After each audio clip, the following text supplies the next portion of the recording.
Joining me is Rob Griggs. Here I am. It's just downright cold temperatures. That's why I'm sitting here That's right now. why you're here. We know where we're going with all this, right? Super cold night. A record to be set tonight, and we're already on our way to having the coldest stretch of weather for 28 days. Will rival 1936, which is sort of a landmark year. Now, you look at the satellite radar composite right now, Zoe, you see 11 below at places like Cutbank and Great Falls. Billings has been below zero. Lewistown, 15 below. This is what it looks like in the last 24 hours. Much colder, considerably colder across the state, and that's going to feel like a bargain when we start hitting these wind chills. Check this out. Current wind chills in the double digits below zero. And we got wind chill advisories and wind chill warnings all over the state right now. We're facing a record cold low, and that will be by a good 7 degrees. So we're not just going to set the record, we're going to smash it to pieces and dust it underneath a rug and hopefully never visit it again as long as we live. Well, that is pretty cold. That's pretty cold. And you know what, though? Despite the near cold temperatures, that didn't stop the fun in Red Lodge today. They were having some fun. The biggest party of the season, the 2019 Winter Carnival, went on as scheduled. I'm shaking my head riding a freezer box down that mountain like that.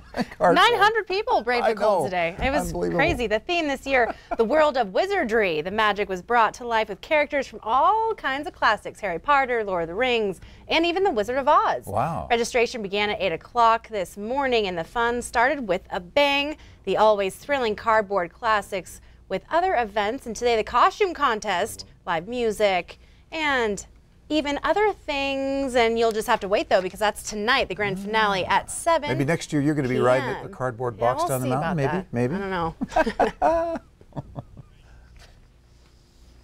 Well, the Republican proposal to continue Medicaid expansion in Montana is nearly ready for introduction. And MTN News has acquired a copy of the almost final draft of the bill. MTN chief political reporter Mike Dennison has the details.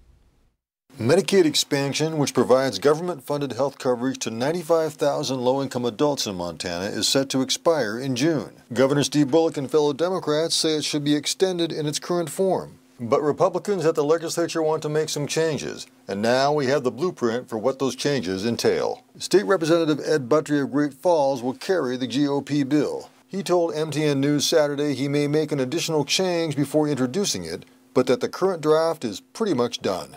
As expected, it will require most recipients to have 80 hours a month of community engagement, which could be a job, workforce training, community service, or other activities. Participants would self-report these hours, and the state would audit those reports. Governor Bullock has been critical of such requirements. I would say not only does it cost more to administer than provide the benefits, but also significant gains or reductions of access to health care. We're certainly going to have to come together and find a solution that's best for the state and for all Montanans. The Buttry bill draft has some new fees as well to help pay the state's share of the $700 million a year program. A 0.825% fee on hospital outpatient revenue, a new 1% premium tax on nonprofit health insurers like the Montana Health Co-op, and imposing the 2.75% state premium tax on the state work comp fund. Expanded Medicaid covers adults earning up to 138% of the federal poverty level, about $17,200 a year for a single person. Buttry's bill requires participants to pay premiums equal to 2% of their annual income and has a revised asset test that could charge higher fees to anyone who owns considerable assets, such as real estate. And another thing, the bill would place limits on medical malpractice liability for physicians and others. Suffice it to say, the debate over Medicaid expansion will be one of the biggest political battles of the session. Reporting from Helena, Mike Dennison, MTN News. Mike says both proposals sponsored by Representative Mary Cafaro of Helena will be heard before the House Human Services Committee on March 16th. A measles outbreak in the state of Washington and mumps in Bozeman led to Riverstone Health holding a special immunization clinic today. The Unified Health Command, made up of Billings Clinic, St. Vincent Healthcare, and Riverstone Health, encouraged parents to bring children in for vaccinations. Riverstone offered a vaccine for measles, mumps, and MMR. A second vaccine takes care of those along with varicella for chickenpox.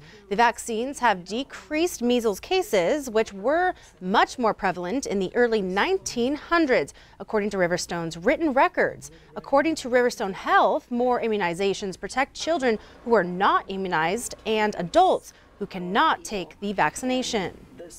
That provides, we call it herd immunity, so that if the majority of people in a population are immune to it, then it's harder for the disease to get in that population of people.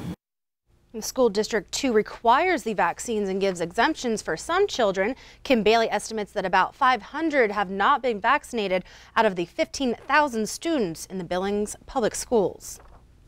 Well, Dress for Success helps women with professional clothing, coaching, and advice to thrive in their workplace. Today, the nonprofit held its biggest fundraiser. Q2's Andrea Lutz emceed the event and has more from Sweet Success. I'm Andrea Lutz here at the Doubletree Hotel in Billings. We are here for the 9th annual Sweet Success fundraiser, a big day for Billings' Dress for Success. I'm here with Executive Director Brianna Rickman. It's a huge day, isn't it? It is. It's such a big day for us. We're so excited. What can people expect for today? Oh my God, we have so much fun going on today. As you can see, there's a lot of just conversation going. Our Trio Drive will start playing any minute. We have a fabulous silent auction, so many great items that were donated. We have a champagne raffle where women could win a beautiful pair of jewelry donated by Montags. We have a mystery bling station, so ladies, for $20, they're guaranteed to get a piece of jewelry valued at $20. Could be $400 piece of jewelry. It's just kind of that gamble. And we also have a mascara drive going on where guests are bringing mascara to donate to our clients. And then we have a style show, which we're really excited about. We have Nieces, Cricket, the Banyan Tree, South Harper, Jason's, and Desmond. So just a really fun, exciting day. Yeah, this is the big, really, event for you guys, the big fundraiser. So when everything is over today, this is where a lot of that fundraising money comes from, right? Absolutely. This is our largest fundraiser of the entire year, and all of the money raised goes to supporting women in our community to help them achieve economic independence. So it's really important to us. All right, good luck today, Brianna. Thank you so much. All right, that is it here. Again, the 9th annual Sweet Success fundraiser here in Billings. Zoe, we'll send it back to you. Thanks so much, Andrea. And Dress for Success Billings started in 2000 and has helped more than 7,000 women. Well, it is cold outside, but today the 36th annual Spring Home Improvement Show provided a warm place to enjoy the day. Homeowners looking for ideas packed both the Expo Center and Montana Pavilion. The 3-day show features 650 vendors with possibilities for future projects. The show's producer says this is the time of year to start planning. There's not a lot to do outside when it's 0 for a high, so it usually brings people indoors and out to the event. Because of the cold, we brought the food in here so people could enjoy it in the comfort of the heat rather than outside. That's one thing, is it's a social event, and when people are out, they like to eat, so let's bring some food to it. Mark Heaton also says a free shuttle is available from the upper lot to the show. The spring show is running until 6 p.m. tonight and finishes Sunday from 10 a.m. to 5 p.m. Well, thanks for watching the 5:30 news here on Q2. After the break, a tragic fire, and Habitat for Humanity has a new home. After the break, we find out where the new location is and where they call home. Later in sports, divisional championships are on deck, but today's third-place games may mean even more at the Southern B. We'll see who punched state tickets coming up. You're watching MTN News with Zoe Zandora, Storm Tracker weather with Rob Griggs, and sports with Casey Conlon.